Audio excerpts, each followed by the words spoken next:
જય શ્રી કૃષ્ણ મિત્રો, વિડીયો ગમે તો ચેનલને સબસ્ક્રાઇબ કરજો. અડધી રાત્રે બેનને ઘરેથી કાઢી મૂકી, પછી જે થયું તે જાણીને ભાઈ આખી જિંદગી રડ્યો. ગિરનારની તળેટીમાં આવેલું એક નાનકડું ગામ, ત્યાં રહેતી હતી મીરા અને તેનો નાનો ભાઈ મહેશ. બાળપણમાં જ તેમના માતા પિતાનું અકસ્માતમાં અવસાન થયું હતું. એ દિવસથી મીરાએ પોતાની જાતને માતા અને બહેન બંને બનાવી દીધી. મીરા સવારે લોકોના ઘરમાં કામ કરતી, બપોરે ખેતરમાં મજૂરી કરતી અને રાત્રે કપડાં સીવતી. દિવસના અંતે જે થોડા પૈસા મળતા તેમાંથી પોતે સૂકી રોટલી ખાઈ લેતી અને ભાઈ માટે દૂધ, ફળ અને પુસ્તકો લાવતી. ગામના લોકો કહેતા, આ છોકરી તો પોતાના ભાઈ માટે આખું જીવન બલિદાન આપી દીધું છે. મીરા હંમેશા હસીને કહેતી, મારો ભાઈ એક દિવસ મોટો માણસ બનશે, એ જ મારું સપનું છે. વર્ષો વીતી ગયા. મહેશ ભણી ગણીને શહેરમાં સરકારી નોકરી લાગ્યો. આખા ગામે મીઠાઈ વેચી. મીરાની આંખોમાં ખુશીના આંસુ હતા.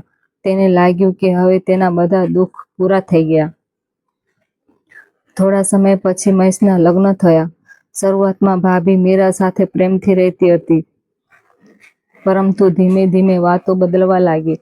ઘરમાં એક માણસ વધારાનો છે, દર મહિને ખર્ચ વધી જાય છે, હવે તેમને અલગ રહેવું જોઈએ, આવા શબ્દો રોજ સાંભળવા મળતા. મહેશ બધું સાંભળતો પણ ક્યારે બહેન માટે બોલતો ન હતો. એક દિવસ ભાભીએ કહ્યું, કાં તો તમારી બહેન આ ઘરમાં રહેશે, નહીં તો હું. મહેશ મૂંઝાઈ ગયો. તેણે સંબંધ કરતાં ઘરનું શાંતિપૂર્ણ વાતાવરણ વધુ મહત્વનું માની લીધું. એ રાત્રે ભારે વરસાદ વરસી રહ્યો હતો. ભાભીએ મીરાનો થેલો બહાર ફેંકી દીધો. મહેશ પણ આંખો નીચી કરી ધીમા અવાજે કહ્યું, બહેન થોડા દિવસ માટે ક્યાંક જતી રહે, પછી જોઈશું. મીરાના હૃદયમાં જાણે કોઈએ છરો મારી દીધો, પણ તેણે એક શબ્દ બોલ્યો નહીં. માત્ર માતા પિતા, જૂનો ફોટો, બે જોડ કપડાં અને ભાઈનું બાળપણનું રમકડું લઈને વરસાદમાં ઘરેથી નીકળી ગઈ. જતા પહેલા તેને ઘરના દરવાજાને હાથ લગાવીને ધીમેથી કહ્યું, આ ઘરમાં મેં મા બનીને જીવન જીવ્યું હતું, આજે મહેમાન બનીને જઈ રહી છું. ગામના બસ સ્ટેશન આખી રાત પેજ પર બેઠી રહી. સવારે એક વૃદ્ધ દંપતી તેને જોઈ.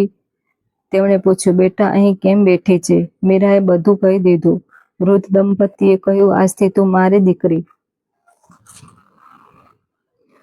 તેઓ તેને પોતાના ઘરે લઈ ગયા. સમય પસાર થયો. એક દિવસ મહેશને ખબર પડી કે તેને ગંભીર કિડનીની બીમારી છે. ડોક્ટરે કહ્યું, તાત્કાલિક કિડની ટ્રાન્સપ્લાન્ટ કરાવવું પડશે. ઘરના સંબંધીઓ ના પાડી. પૈસા હતા પણ કિડની આપનાર કોઈ નહોતું. ત્યારે હોસ્પિટલમાં એક મહિલા આવી. તેણે પોતાનું નામ ગુપ્ત રાખીને ટેસ્ટ કરાવ્યા, રિપોર્ટ કરાવ્યા. તેમની કિડની સંપૂર્ણ રીતે મેચ થઈ ગઈ. ઓપરેશન થઈ ગયું. મહેશનો જીવ બચી ગયો. જ્યારે તેને ખબર પડી કે કિડની આપનાર કોણ છે, તેમના પગ નીચેથી જમીન સરકી ગઈ. તે કોઈ બીજી નહીં, તેની પોતાની બહેન મીરા હતી. મીરા હસીને બોલી, ભાઈ બાળપણમાં તો બીમાર પડતો ત્યારે હું ભગવાનને કહેતી હતી કે મારી ઉંમર પણ મારા ભાઈને આપી દો. આજે તો માત્ર એક કિડની જ આપી છે. મહેશ ફૂટી ફૂટી રડવા લાગ્યો. તે બહેનના પગમાં પડી ગયો. બહેન, તે મને ઘરેથી કાઢી મૂકી અને તું મને જીવ આપી દીધો. હું આ ઉપકાર ક્યારે ચૂકવી નહીં શકું.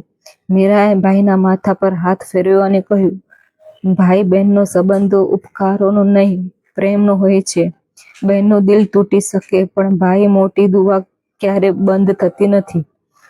જે બહેન પોતાના બાળપણના સપના છોડીને ભાઈનું ભવિષ્ય બનાવે છે, તેને ક્યારે એકલી ન છોડશો. દુનિયામાં સૌથી નિર્વાસ સંબંધ જો કોઈ હોય તો એ ભાઈ બહેનનો છે.